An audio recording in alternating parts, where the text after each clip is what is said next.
নতুন সিলেবাসের উপরে ডাব্লিউবিসিএসটা কি করে প্রথমবারই ক্র্যাক করবে বা পুরানো এবং নতুন সিলেবাস একসাথে কিভাবে পড়বে, ইউপিএসসি ডাব্লিউবিসিএস একসাথে কি করে পড়বে, আরো 5টা পরীক্ষার সাথে কিভাবে পড়বে, এই নিয়ে আমি কোনো স্ট্র্যাটেজি তোমার সাথে শেয়ার করব না।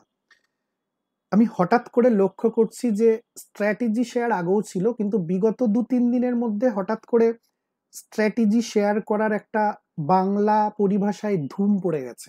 এই যে ট্রেন্ড একেবারে ফ্ল্যাডেড হয়ে গেছে, seminar, offline, online, workshop, content, এগুলোর নানা রকমের অ্যানাউন্সমেন্ট হঠাৎ চোখে পড়ছে।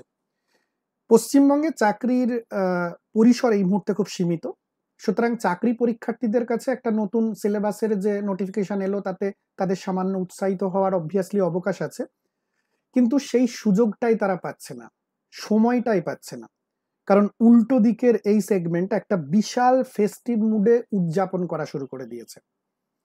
ডিম্যান্ড আছে বলেই সাপ্লাই আছে, এরকম কি? না, ডিম্যান্ড সাপ্লাইয়ের সেই ক্লাসিক্যাল থিওরি এখন বদলে গেছে। এখন সাপ্লায়াররা ডিম্যান্ড তৈরি করে, তোমার প্রয়োজন নেই, তোমার কাছে এমন ভাবে উপস্থাপন করা হবে তুমি ফিল করবে হ্যাঁ এটা আমার প্রয়োজন ছিল। 10 মিনিটস ডেলিভারি কনসেপ্টটা ছিল আমাদের আগে। আমরা কেউ কখনো এরকম ভাবে ভেবেছি যে আমার সাবান, আমার শ্যাম্পু, আমার টুথপেস্ট 10 মিনিটের মধ্যে লাগবে, আমার হেডফোন 10 মিনিটে লাগবে? কিন্তু তারা সাপ্লায়াররা এই ডিমান্ডটা তৈরি করে দিয়েছে, আমরা এখন পারচেস করছি, 9 মিনিটে পেয়ে আমরা একটা তৃপ্তি অনুভব করছি। 10 মিনিটসে দরকার ছিল অ্যাম্বুলেন্স, দরকার ছিল পুলিশ, দরকার ছিল মানুষ বিপদে পড়লে সংশ্লিষ্ট পরিষেবাটা, সেটা ডিমান্ড ছিল, সাপ্লাই নেই, কারণ ওতে ব্যবসা নেই। তো প্রশ্ন হচ্ছে এই ডিমান্ড সাপ্লাইয়ের চক্করে এই যে তুমি স্ট্র্যাটেজি যেখানে শেখাবে, তুমি মন্ত্রমুগ্ধের মতো একদম প্রথম ব্যক্তি হিসাবে প্রথম সারিতে চলে যাচ্ছ, তুমি কি একবার ভেবে দেখেছো এটা তোমার জন্য কিনা, বা তোমার এখনই প্রয়োজন আছে কিনা? তারা করছে, তুমি চলে যাচ্ছ, তারা করছে তোমার ভালোর জন্য করছে, নিন্দুকে বলবে তারা ব্যবসা করছে। হ্যাঁ, ব্যবসা তো করছে, লাখ লাখ টাকা গাটের কড়ি খরচ করে তোমার কান পর্যন্ত পৌঁছে দিচ্ছে, তারা তো নিঃসন্দেহে তোমার মধ্যে বিপণনের সম্ভাবনা দেখেই সেটা করছে, টাকাটা তো পকেট থেকে দেবে না।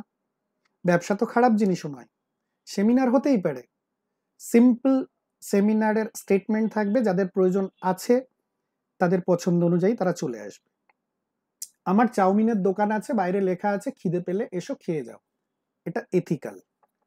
আমি যদি চাউমিনের দোকানের বাইরে ব্যানার টাঙিয়ে দিই বাঁচতে চাইলে 10 মিনিটের মধ্যে খেয়ে যাও, লোকে তো ভাবার অবকাশই পাবে না। বাঁচতে চাইলে 10 মিনিটের মধ্যে এসে খেয়ে যাও, কেন? এই কেনর উত্তর খুঁজতে তো 10 মিনিট পার হয়ে যাবে, দরকার নেই বাবা, আমি আগে খেয়ে নিজের বাঁচাটাকে এনসিওর করি।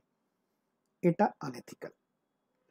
তারা যেটা করবে সেটা হচ্ছে তোমাকে সেমিনারের যখন ওই বৃত্তের মধ্যে ঢুকিয়ে ফেলবে, কতগুলো রিয়েলিস্টিক ন্যারেটিভ তৈরি করবে, তার সঙ্গে সুরিয়ালিস্টিক কিছু এলিমেন্ট জুড়বে, একটা ম্যাজিক রিয়েলিজমের মন্ত্রমুগ্ধের জালের ওয়ার্ল্ডে তোমাকে নিয়ে যাবে, এবং যে বৃত্তে একবার তুমি ঢুকে গেলে আর তুমি নিজেও নিজেকে নিয়ন্ত্রণ করতে পারবে না।